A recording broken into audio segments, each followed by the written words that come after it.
Seja bem-vindo, seja bem-vinda ao nosso Rota Inter TV, diretamente da cidade de Mossoró, para comemorar os 10 anos da Inter TV Costa Branca, uma emissora que tem uma cobertura de 123 municípios, totalizando mais de 1,5 milhão de telespectadores. Hoje nós estamos precisamente aqui na Praça Vigário Antônio Joaquim, em frente à Catedral de Santa Luzia, para comemorar a década dessa emissora que é número 1 no coração dos potiguares.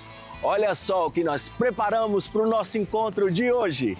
Você vai conhecer a história de resistência, luta e cultura de um povo que expulsou o bando de Lampião e foi pioneiro no voto feminino. Tem o talento e a simpatia de Tony Silva, o rosto teatral de Mossoró. E ainda a voz encantadora e doce de Bia Gurgel, que participou do The Voice Kids e é uma cantora em ascensão no Rio Grande do Norte. O Rota Inter TV tá no ar.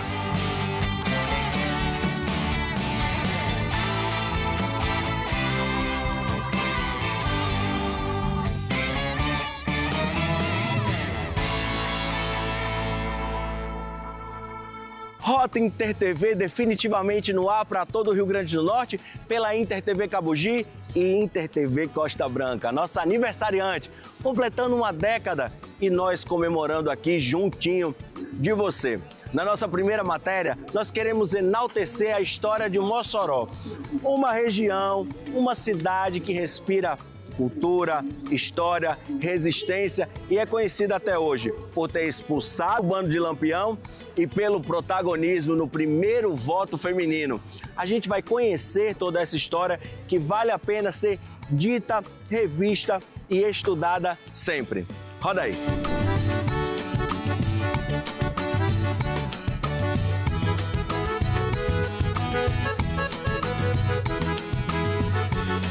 Terra da liberdade, da cultura, dos artistas, Mossoró é cheio de histórias. É um país, o país de Mossoró.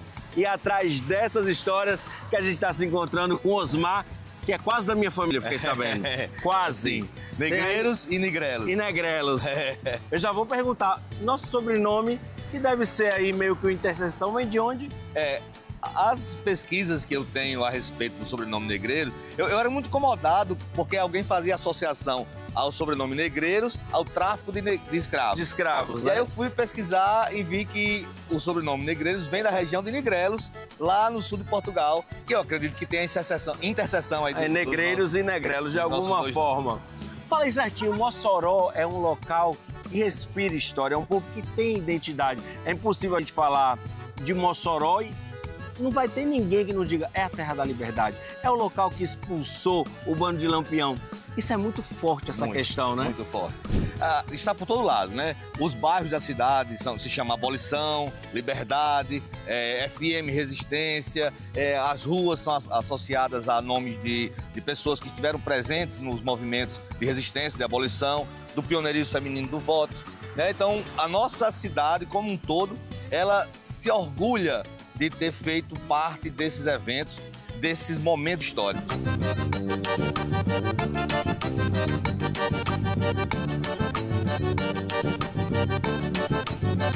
São 4 episódios que a história de Mossoró destaca, né? O primeiro deles, que é lá ainda na década de 70 do século XIX, que foi o Motim das Mulheres. Ana Floriano era a líder desse evento. Ela juntou várias mulheres para se opor contra o alistamento militar obrigatório. Naquela época, as mulheres não podiam trabalhar fora de casa, né? Então, o governo estava recrutando pessoas para mandar para a Guerra do Paraguai, que o Brasil estava envolvido na época. Então, os homens com idade entre 18 e 35 anos, saudáveis, eram chamados para levar para a guerra. E aí, as mulheres que não podiam trabalhar fora de casa iam ficar numa cilada, porque não iam ter o seu marido e filho para ajudar nas despesas de casa, iam ser obrigados a trabalhar fora. E aí, por conta disso, um monte de mulher se uniu aqui em Mossoró, saiu rasgando os papéis de alistamento, batendo panela, lá no século XIX. Olha aí, as mulheres de Mossoró paneladas, sempre foram pioneiras. Pois é, aí esse episódio ficou conhecido como o Motim das Mulheres. Esse é o mais destacado do século XIX ainda, né? Depois veio, no final do século XIX, a abolição precoce da escravatura. Antes da assinatura Antes da Lei Áurea, isso. Com um detalhe interessante. Enquanto no Brasil afora a Lei Áurea, ela aboliu a escravidão e os escravos ficaram à mercê da sua própria sorte, porque não houve indenização, não houve amparo para essas pessoas, em Mossoró, os antigos donos de escravos deram o contrato a essas pessoas como funcionários agora assalariados. E esse espaço, que é o Memorial da Resistência, conta um ponto muito importante que eu vou lhe falar como alguém que admira a história de Mossoró, que gosta, que acha muito interessante esse bairrismo, esse orgulho. Talvez seja a história do qual vocês mais se orgulham, que é ter sido a cidade que expulsou o bando de Lampião, tanto que é festejado até hoje, existe um espetáculo até hoje. Sim. Essa é uma história muito marcante, porque Lampião, digamos assim, fez a farra nesse Nordeste, né, que não existiu. Engraçado que quando você fala em quadrilha junina, com celebrações do Nordeste, as pessoas se vestem muito mais como cangaceiro, como Lampião, do que como Rodolfo Fernandes, que expulsou o bando de cangaço.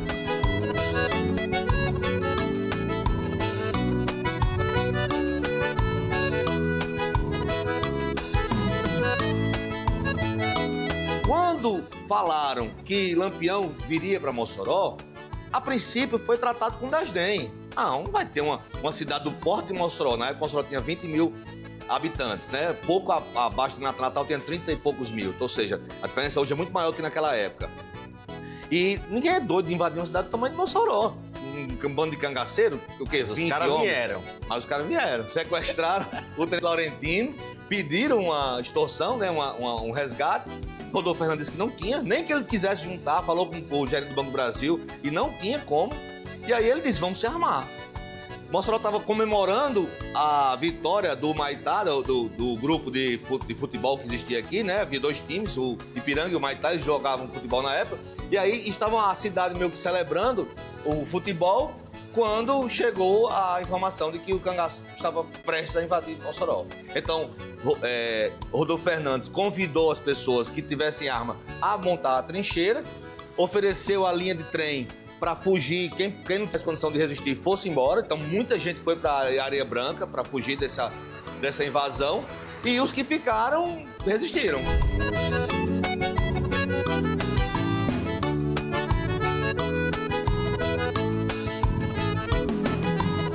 O Jararaca, ele virou mártir.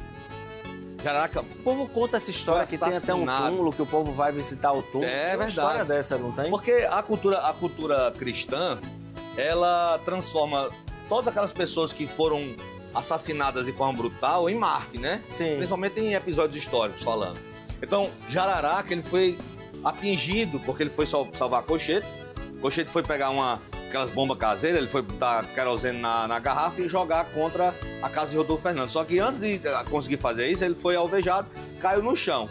O Jararaca foi tentar salvá-lo e quando ele foi tentar salvá-lo, ele também foi alvejado. Só que ele não morreu na época, ele saiu em direção ao rio. Naquela época, a parte de lá das casas não existia, só existiam as casas dos lados de cada rua. Então ele saiu correndo em direção ao rio, o rio já era bem aí. E aí ele foi capturado. 2 dias depois ele foi capturado e passou uma semana no presídio aqui de Mossoró. Estava se recuperando mais até do que as pessoas achavam que ele ia recuperar. Sim. O médico já tinha dado o seu laudo cadavérico 2 dias antes dele morrer. Aí os caras, não, vamos enterrar, não tem condição de ficar com esse cara aqui. O médico já deu o laudo e foram pro cemitério, aqui no cemitério de São Sebastião. Ah, no cemitério daqui. Daqui. Já tinha escutado essa história, que o povo vai lá. Aí cavaram lá, era uma cova rasa, uma cova pequena. Eles começaram com as picaretas mesmo de cavar, quebrar as pernas dele e matá-lo. Ah, foi uma morte bem... Foi uma morte bem cruel. Por isso que as pessoas meio que transformaram ele no mártir. E aí o túmulo mais visitado de todos aqui em Mossoró é o do Jararaca. Todo ano, no dia de finados, o túmulo de Jararaca tem fila de pessoas fazendo preces e oferendas.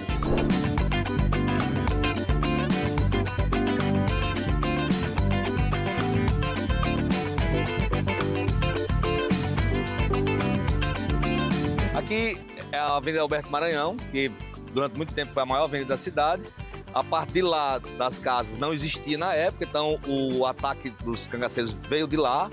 E a trincheira foi montada aqui, porque bem ali ao lado é a Palácio da Resistência, era a casa de Rodolfo Fernandes, então os cangaceiros ficaram, ou melhor, os resistentes, os heróis da resistência, que são assim chamados, montaram a resistência lá. Aqui na capela, lá em cima tem vários alvos dos tiros, porque o cangaceiro dizia assim: em Mossoró, até os santos atacam. Ave Maria. Até os santos atiram. Porque ficava lá naquelas janelas da capela atacando os cangaceiros. E havia uma outra trincheira que era no Diocesano, mas só que lá não houve batalha. A batalha foi restrita. Não conseguiram nem passar daqui. Não conseguiram passar daqui.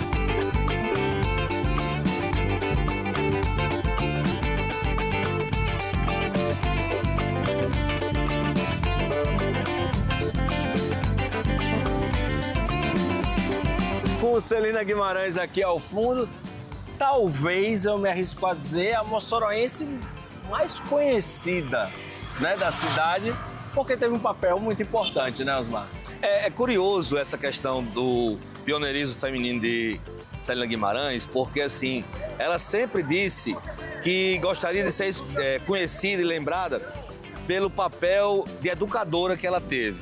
Ela era casada, né, com Eliseu Viana, e os dois eram do grupo escolar da época de Mossoró. Ela era professora e ele era o diretor da época.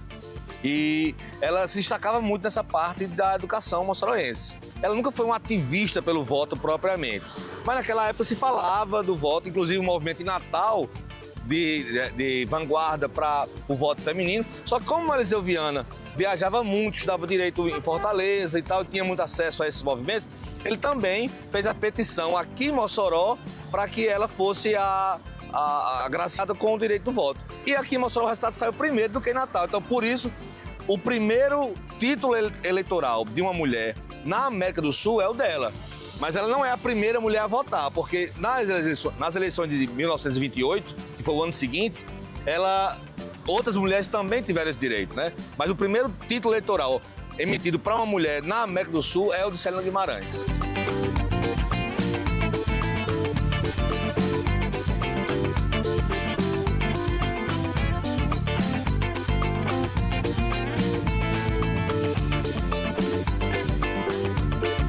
É legal demais essa história, né? A gente faz questão de que você que está em casa conheça, e se já conhece, escutar novamente, aprender mais um pouco, pegar um detalhe diferente. Vale a pena demais aplaudir a história de resistência do voto feminino, o que se constrói não só de antigamente, mas até hoje, aqui na Terra da Liberdade, aqui